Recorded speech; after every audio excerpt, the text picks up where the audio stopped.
오늘 주님께서 이 본문에서 이 반석 위에 내 교회를 세우리니 이렇게 말씀을 하고 계시는데요. 우리가 단순하게 그냥 이 말씀을 들으면 어디 거기 터가 넓은 반석이 있었나? 그래서 그 터가 반반하고 좋은 곳에, 굳건한 곳에 예쁜 예배당을 짓겠다는 말씀인가? 이렇게 얼핏 생각할 수도 있을 것입니다. 하지만 여기서 주님께서 짓겠다고 하시는 교회는 건물로서 예배당을 말하는 것이 아니라는 것을 아실 것입니다. 교회는 하나님의 백성들의 모임입니다. 그러면 누가 하나님의 백성인가 했을 때 바로 주님은 이 반석 위에 교회를 세우겠다는 것이죠. 그래서 오늘 본문은 누가 과연 하나님의 백성인가 여기에 대해서 이 말씀을 하고 있고요. 주님께서 세우고자 하시는 교회는 과연 어떤 교회인가 이것을 생각해 보면서 주님의 뜻을 깨닫고 주님이 이런 교회를 세우기를 원하시는구나. 내가 이런 교회를 세워나가야 되겠구나. 그 주님의 뜻을 우리의 소원으로 품게 되는 이 시간이 되기를 바랍니다. 오늘 본문으로 들어가 보면 오늘 본문의 배경이 되는 장소는 13절에 빌립보 가이사랴라고 이렇게 말하고 있습니다. 지도를 하나 준비했는데요. 보시면 맨 위에 파란색 동그라미가 있는 곳이 바로 빌립보 가이사랴입니다. 중간에 동그라미는 잘 안 보이실 수도 있는데요. 갈릴리 호수 주변을 제가 이렇게 동그라미로 했고요. 맨 밑에는 예루살렘, 그 밑에는 이렇게 베들레헴 이렇게 해가지고 대충 이렇게 제가 동그라미를 쳐봤는데 이 갈릴리 지역에서 저 빌립보 가이사랴까지는 약 40km 정도 떨어져 있는 거리입니다. 여기서 한 청도 정도 되겠습니까? 청도 정도? 네, 그 정도 거리예요. 이곳은 유대 지역이 아니라 이방인들이 사는 곳입니다. 주석가 스튜어트 웨버는 예수님께서 이 지역으로 특별히 가신 이유를 이렇게 설명을 하는데요. 한번 들어보십시오. 예수님께서 이 지역을 택하신 것은 필사적인 군중들과 외식하는 자들의 질문 공세로 인한 방해와 산만함으로부터 벗어나 제자들과 함께 자신의 정체성에 관한 중요한 질문을 다루기 위함입니다. 지금 예수님은 제자들과 중요한 아주 긴밀한 시간을 가지시기 위해서 유대인들이 없는, 예수님이 가기만 하면 유대인들이 몰려오고 또 종교 지도자들은 공격하고 이런 상황이 있었기 때문에 예수님은 제자들과 특별한 시간을 가지기 위해서 특별히 자신이 누구인지에 대한 이 부분을 제자들에게 점검하고 또 가르치시기 위한 그런 목적을 가지고 이 지역으로 가신 거였습니다. 예수님께서 이렇게 물으시는 겁니다. 13절을 보십시오. 예수께서 빌립보 가이사랴 지방에 이르러 제자들에게 물어 이르시되 사람들이 인자를 누구라 하느냐 이렇게 물으시는 것입니다. 이 빌립보 가이사랴 빌립보로 가가지고 예수님께서 제자들에게 물으신 것은 그래 그 사람들이 도대체 나보고 뭐라고 하더냐 이렇게 물으신 것입니다. 여기서 물었다는 것은 문법적으로 말하면 반복적으로 물으셨다는 것을 의미합니다. 반복적으로 물었어요. 제자들에게 계속 반복해서 이렇게 물었을 수도 있고요. 아니면 제자들 한 명 한 명을 쳐다보면서 사람들이 나를 누구라고 하더냐? 그래, 사람들이 나를 누구라고 하더냐? 이렇게 제자들의 눈을 맞추시면서 여러 번에 걸쳐서 이 질문을 하셨던 것 같습니다. 사람들의 대답은 다양했습니다. 14절을 보시면요 이렇습니다. 이르되 더러는 세례 요한, 더러는 엘리야, 어떤 이는 예레미야나 선지자 중에 하나라 하나이다. 사람들은 예수님을 다양하게 이해했습니다. 저분은 세례 요한이 다시 살아나셨다. 저분은 엘리야가 다시 돌아온 것이다. 저분은 예레미야가 다시 살아서 오신 것이다. 그래서 예레미야와 같은 일을 하고 있는 것이다. 사람들은 다양하게 그렇게 생각을 했습니다. 그러면서 선지자 중에 한 사람일 것이다. 하나님이 보내신 선지자일 것이다. 라고 사람들은 생각했다는 것입니다. 예수님을 향해 몰려들고 따르는 많은 사람들은 예수님은 하나님이 보내신 선지자, 하나님의 말씀을 가지고 와서 우리에게 그 말씀을 전달하는 선지자 중에 한 사람일 것이다. 라고 여겼다는 것입니다. 근데 예수님이 정말 물어보기를 원하셨던 것은 제자들의 마음이었어요. 그래서 예수님은 이렇게 묻습니다. 15절을 보시면요. 이르시되 너희는 나를 누구라 하느냐. 사람들은 나를 향해서 세례요한이라 하는 사람도 있고 엘리야라는 사람도 있고 선지자 중에 한 사람이라고 하는 사람들도 있는데, 그래, 너희들은 나를 누구라고 생각하느냐. 이렇게 물으신 것입니다. 지금까지 이렇게 물으신 적이 없으셨던 주님, 그냥 가르치시고 이적을 행하시고 병자를 고치시고 귀신을 쫓아내시고 하셨던 주님께서 이제 제자들을 바라보시면서 너희들은 나를 누구라고 하느냐. 제자들의 눈을 맞추시면서 한 사람씩 쳐다보시면서 아마 대답을 기다리셨을 것입니다. 어느 정도 시간이 지났을까요? 제자들을 대표해서 베드로가 나서서 대답을 합니다. 16절을 보십시오. 시몬 베드로가 대답하여 이르되 주는 그리스도시요 살아계신 하나님의 아들이시니이다. 베드로는 예수님을 그리스도라고 고백했습니다. 그리스도는 이름이 아닙니다. 그리스도는 이름이 아니라 예수님의 이름은 예수, 구원자라는 뜻의 이 이름의 예수이고, 그리스도는 예수님의 신분을 가리킵니다. 신분. 그러므로 베드로가 예수님을 그리스도라고 고백했을 때 바로 예수님의 신분은 하나님의 아들이시며 바로 이 세상을 구원하실 왕이십니다. 이렇게 고백한 거였습니다. 주석가 스튜어트 웨버는 베드로의 고백에 가진 의미를 이렇게 설명하는데요. 제가 아주 잘 요약이 되어 있어서 인용을 해보면 이렇습니다. 그리스도는 히브리어 메시아에 해당하는 헬라어로 그 의미는 모두 기름 부음을 받은 자입니다. 베드로는 그리스도라는 말을 함으로써 히브리 성경 전체에 들어있는 모든 소망과 약속, 그리고 모든 예언과 메시아에 관한 경배를 예수님께 돌렸습니다. 이제 더 이상 예수님은 단순히 하나님께서 보내심을 받아 기적을 행하는 선지자가 아니었습니다. 그분 자신이 왕이자 약속된 구세주셨습니다. 그분은 틀림없이 왕이며 구세주이자 살아계신 하나님의 유일한 아들이셨습니다. 우리가 메시아, 그리스도, 구약시대에는 하나님의 일을 감당하는 사람들은 왕이나 제사장이나 선지자들을 세울 때는 기름을 부어서 세웠습니다. 그들은 모두 기름 부음을 받은 자들이었어요. 쉽게 말하면 메시아였습니다. 메시아들이었습니다. 그런데 구약 성경은 유일한 메시아에 대해서 말씀하고 있는 겁니다. 유일한 메시아로서의 하나님의 말씀을 말씀하고 가르치는 자, 참된 제사장으로서 죄인들을 하나님께로 인도하는 자, 참된 왕으로서 이 세상을 통치하고 다스리실 그 유일하신 메시아에 대해서 예언하고 있었습니다.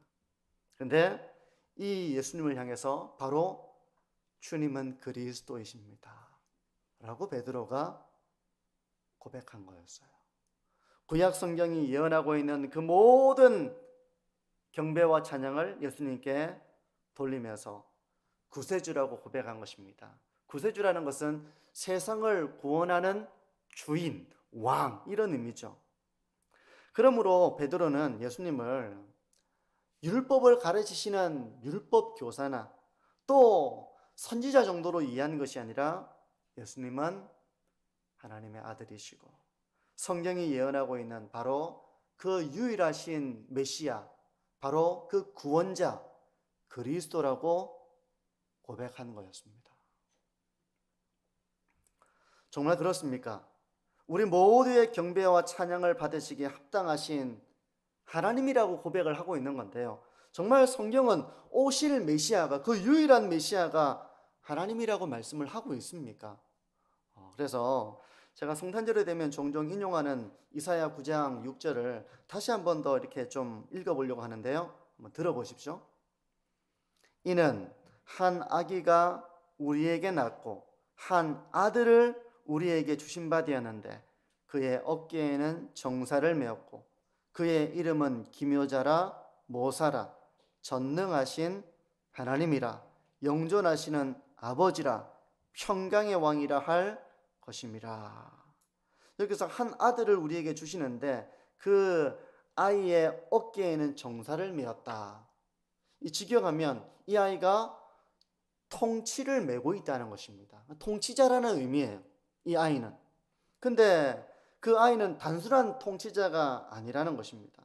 그 아이의 이름이 기묘자이며 모사라는 거야. 이것을 현대인의 성경은 위대한 스승이라고 말씀하고 있습니다. 위대한 스승이며 지혜로운 분이시며 이렇게 말씀하고 있다는 거예요. 뿐만 아니라 이 아기는 전능하신 하나님이다, 이렇게 말씀하고 있습니다.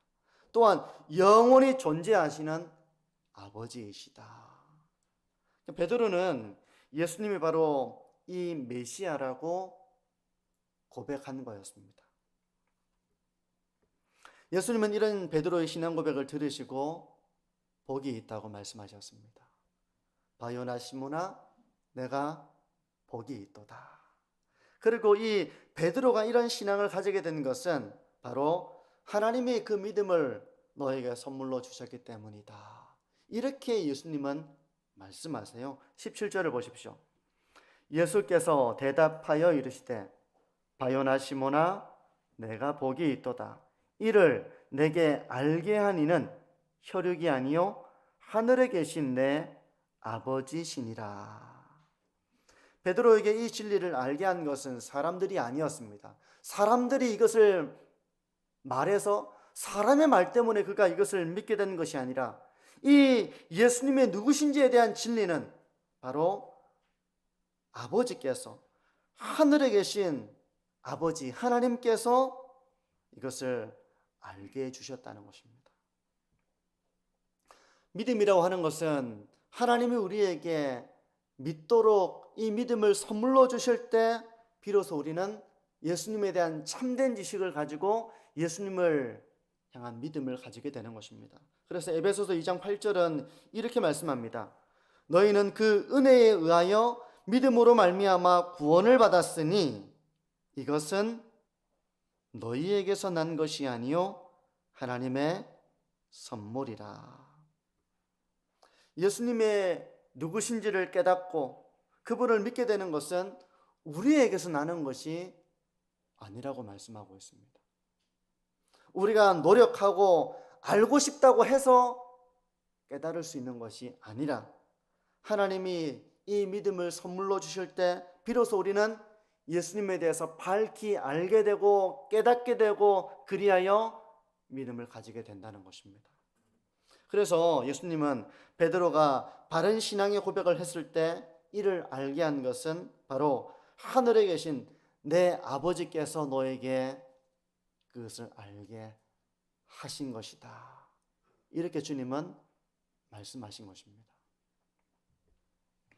예수님은 베드로의 신앙 고백이 복되다고 말씀하신 이후에 이제 교회를 세우겠다고 선언을 하시는데요. 18절을 보십시오. 또 내가 내게 이르노니 너는 베드로라. 내가 이 반석 위에 내 교회를 세우리니 은부의 권세가 이기지 못하리라. 예수님께서 교회를 세우시려는 곳은 어딘가 하면 이 반석 위입니다. 반석은 말 그대로 바위입니다. 바위. 이 바위 위에다가 교회를 세우겠다는 것입니다. 근데 여기서 바위라고 하는 것은 우리가 산에 가서 보는 거대한 바위, 그런 것을 말하는 것이 아니라 베드로가 가지고 있는 이름의 뜻이 바로 반석이에요. 베드로라고 하는 이름의 뜻이 바로 반석입니다. 그러므로 반석 위에 교회를 세우겠다는 것은 베드로 위에 교회를 세우겠다는 것입니다. 이게 무슨 의미겠습니까?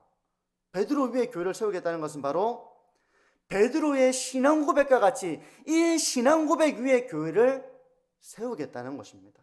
그래서 주석가 스튜어트 웨버는 이렇게 말합니다.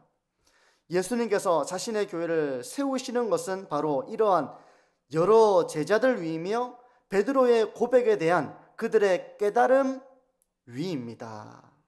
그러니까 예수님께서 교회를 세우겠다고 하시는 것은 바로 이 신앙 고백 위에, 바른 신앙의 고백 위에 교회를 세우시겠다는 것입니다. 교회는 예수 그리스도에 대한 바른 신앙 고백 위에서 비로소 세워지는 것입니다. 아무리 교회 건물이 있고 십자가 있고 사람들이 모여서 예배를 드린다 하더라도 그곳에 바른 신앙 고백, 예수 그리스도에 대한 바른 신앙 고백이 없다면 그것은 교회가 아닌 것입니다. 사람이 아무리 많이 모인다고 하더라도 좋은 교회가 아닌 것입니다.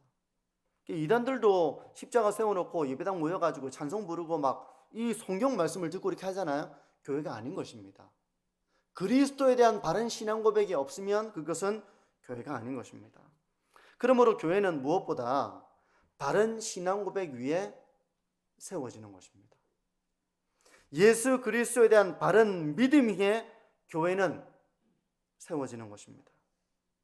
그러므로 교회는 예수 그리스도에 대한 바른 신앙 고백을 가진 자들이 모여서 다른 사람들도 이 신앙 고백을 가질 수 있도록 헌신하는 곳이 될 때 좋은 교회가 되는 것입니다. 나만 예수님에 대한 신앙 고백을 가지고 나만 신앙생활을 잘하는 것이 아니라 내 자녀들도, 우리 목장에 있는 새가족도, 또 앞으로 장차 이곳에는 없지만 전도해서 교회로 인도할 그들도 예수 그리스도에 대한 바른 신앙 고백을 가지도록 하기 위해서 신앙의 길을 걸어가는 교회가 바로 좋은 교회인 것입니다. 성도 여러분, 우리는 어떻게 하면 다른 사람들이 예수님에 대한 바른 깨달음과 바른 믿음을 가질 수 있도록 할 수 있습니까? 어떻게 하면 이 바른 신앙 고백을 가질 수 있도록 할 수 있습니까? 이미 나눈 것처럼 이것은, 이 믿음은 하나님의 선물이라고 했습니다. 하지만 그렇다고 해서 우리가 아무 일도 하지 않아도 된다는 의미는 아니에요. 교회가 해야 될 중요한 일은 바로 성경을 가르치는 것입니다. 성경을 가르치는 거예요.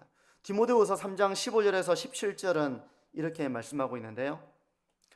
또 어려서부터 성경을 알았나니 성경은 능히 너로 하여금 그리스도 예수 안에 있는 믿음으로 말미암아 구원에 이르는 지혜가 있게 하느니라. 일단 여기서 끊어보시면요, 성경이 예수 그리스도를 증언하고 있기 때문에 성경을 배울 때, 성경을 읽을 때 바로 믿음으로 말미암아 구원에 이르는 지혜를 얻게 된다는 것입니다.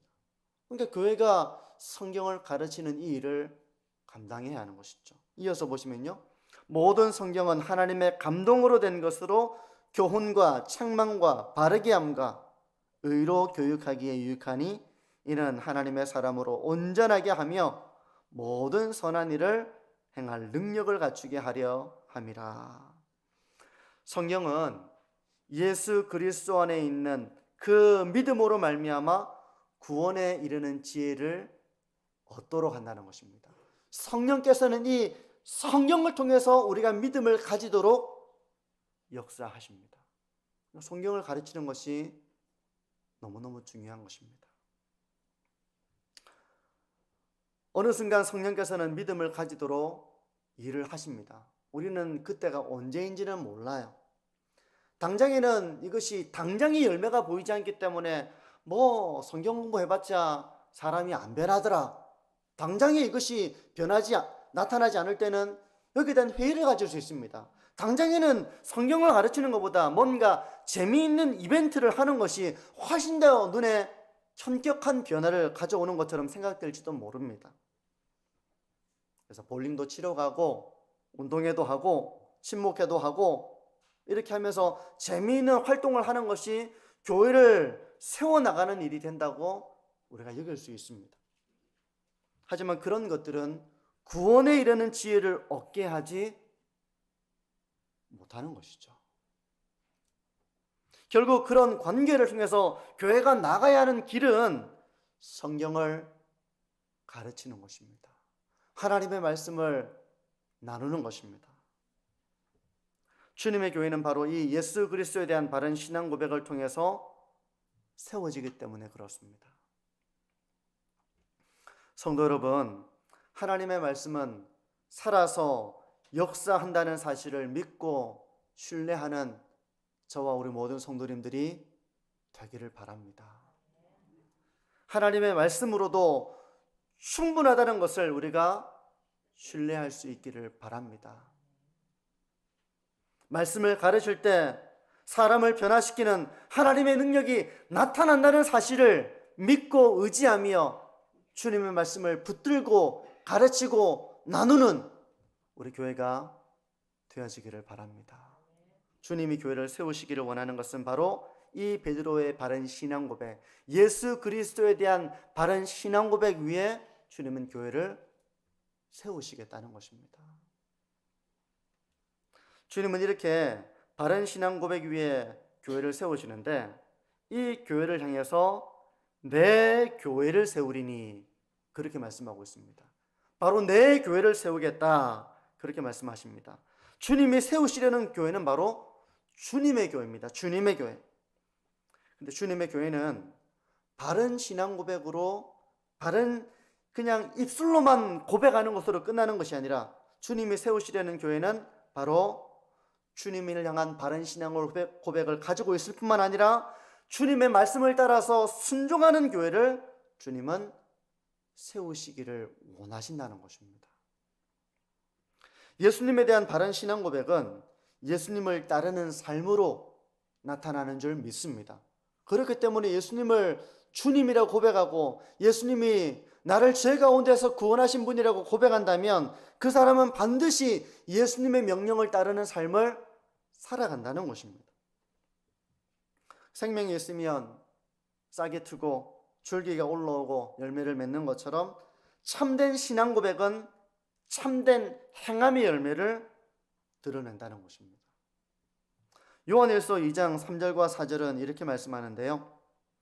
우리가 그의 계명을 지키면, 여기서 그의 계명은 예수님의 가르침을 말하는 것입니다. 그의 계명을 지키면 이로써 우리가 그를 아는 줄로 알 것이요 그를 아노라 하고 그의 계명을 지키지 아니하는 자는 거짓말하는 자요 진리가 그 속에 있지 아니하되 이렇게 말씀하고 있습니다. 이 말씀은 참된 믿음이라고 하는 것은 주님의 계명을 따르는 것으로 나타난다는 것입니다.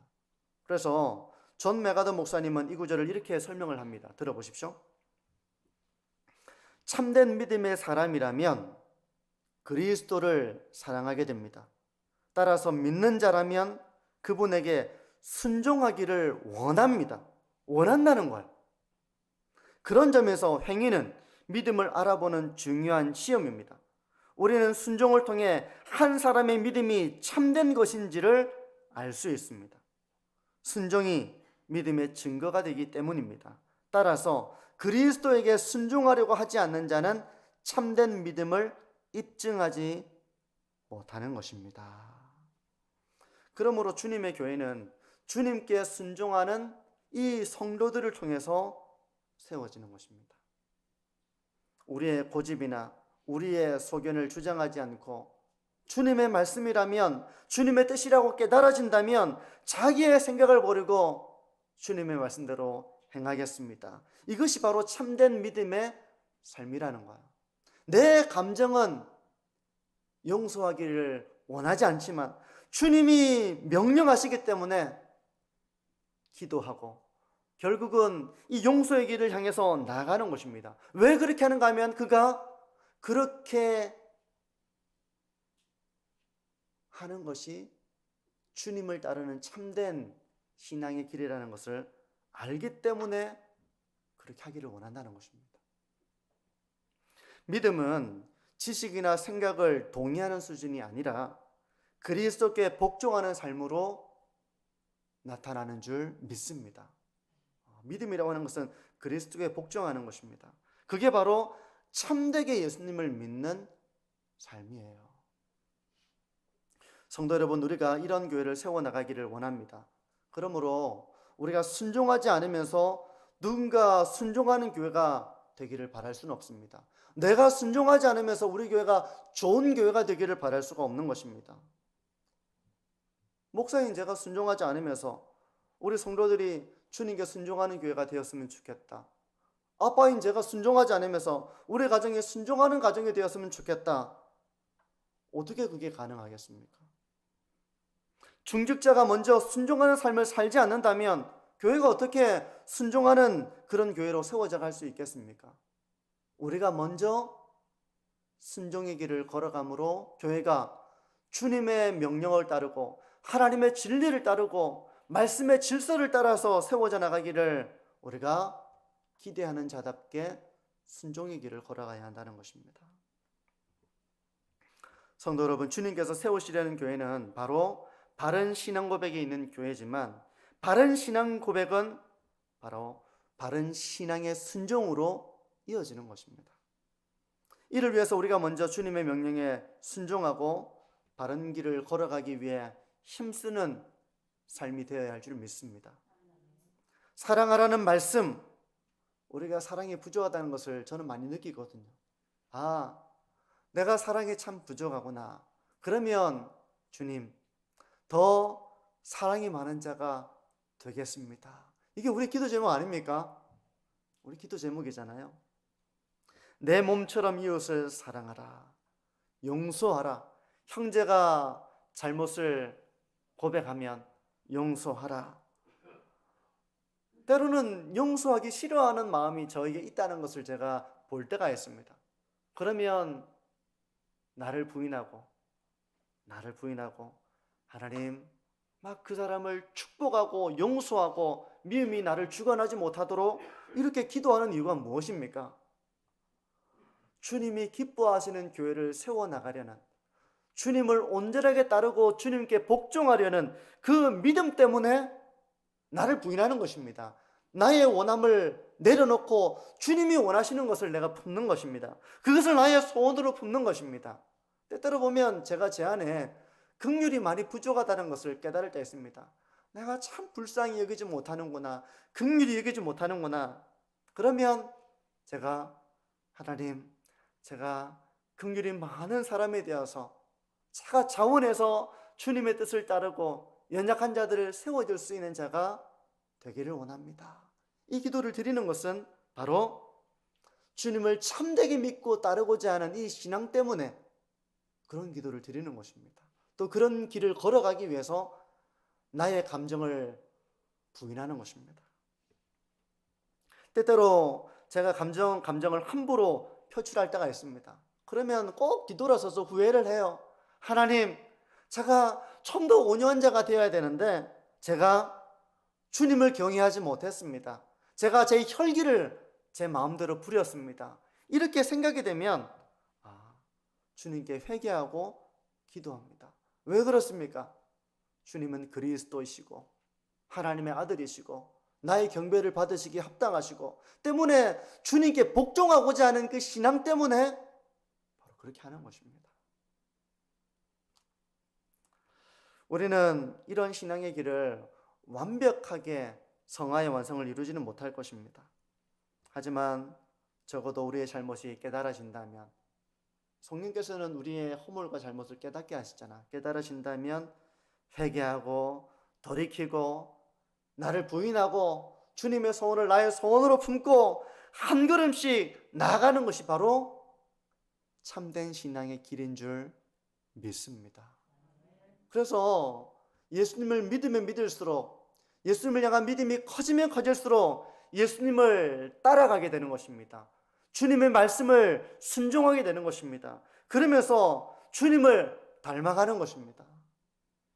사랑하는 성도 여러분, 우리 교회가 자기의 소견을 말하고 이런 교회가 아니라, 자기의 성품을 함부로 표출하고 이런 것이 아니라, 주님이라면 어떻게 말씀하셨을까?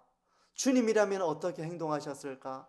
주님이라면 어떻게 판단하셨을까? 이것을 생각하면서 주님을 생각하고 주님을 본받는 그런 주님의 참된 제자로서 세워지는 교회를 우리 모두가 세워나가기를 소망합니다. 주님은 바로 이 신앙 고백 위에 교회를 세워나가겠다는 것입니다. 그 참된 신앙 고백은 주님을 신뢰하고 주님의 말씀을 순종하고 주님을 닮아가는 열매로서 나타나는 거예요. 이제 말씀을 정리합니다. 제가 신앙이 아직 어릴 때에는 교회가 내가 원하는 모습이 되기를 원했습니다. 근데 신앙생활도 내가 즐겁고 내가 좋은 대로 하기를 원했습니다. 제 신앙이 어릴 때는 그랬습니다.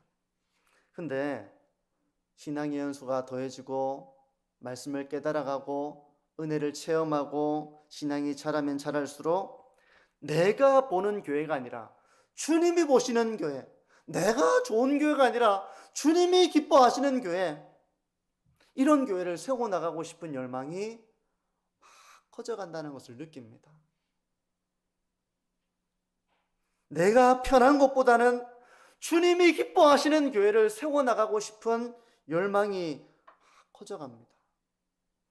우리가 편하게 신앙생활 하려면 얼마든지 할 수 있습니다. 왜 못합니까? 직분을 받아서 제가 목사로서 편하게 신앙생활 하려면 저 할 수 있습니다. 여러분들이 직분자로서 편하게 신앙생활 하시려면 얼마든지 하실 수 있습니다. 얼마든지 하실 수 있어요. 근데 왜 편한 길을 내버려 두고 왜 고생스러운 길을 걸어갑니까? 내가 원하는 교회가 아니라 주님이 기뻐하시는 교회를 세우고 싶어서 그런 거 아닙니까? 그런 것이죠. 내가 좋은 것보다는 하나님께 영광이 되는 그런 교회를 세워나가고 싶은 마음 때문에 내가 좋은 길을 걸어가기보다는 주님이 기뻐하시는 교회를 세워나가려고 기도하고 순종하고 헌신하는 것 아닙니까? 성도 여러분, 주님은 바로 이런 바른 신앙 고백 위에 주님의 교회를 세우기를 원하시는 것입니다. 우리 모두가 내 교회를 세우려고 하는 것이 아니라 주님이 세우기를 원하시는 이 교회를 우리 모두가 함께 소원하면서 참된 신앙 고백이 있는 교회, 참된 신앙의 고백이 드려지는 교회, 뭔지도 모르고 성경도 모르고 그냥 교회만 왔다 갔다 하는 교회가 아니라 신앙 연수를 더하면서 주님은 그리스도십니다. 저의 주인이십니다. 이런 신앙 고백이 드려지는 교회, 그리고 그 신앙 고백에 합당하게 삶의 아름다운 열매를 행위로서 성품으로서 맺어서 주님이 기뻐하시는 그 교회를 세워나가는 저와 우리 모든 성도님들이 되시기를 축복합니다. 우리 기도하겠습니다.